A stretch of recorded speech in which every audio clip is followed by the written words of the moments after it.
मनाजिर हैं, लतीफ खोसा को कारकुनान ने कंधे पर उठा लिया था।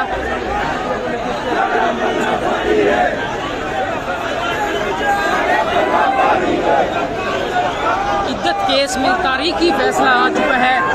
इस्लामाबाद सेशन कोर्ट के जज अफजल नचोका की जानिब से बुशरा बीबी और इमरान खान को बरी कर दिया गया है।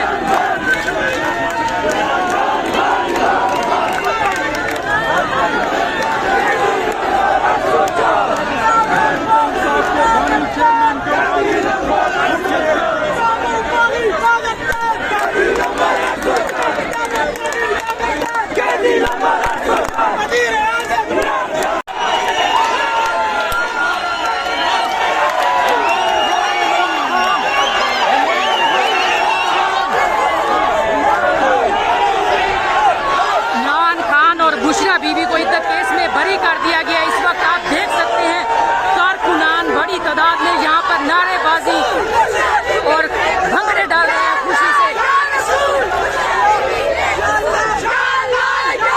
ये आप जज्बात देख सकते हैं खवातीन के। इमरान खान और बुशरा बीबी को इद्दत केस में बरी कर दिया गया है।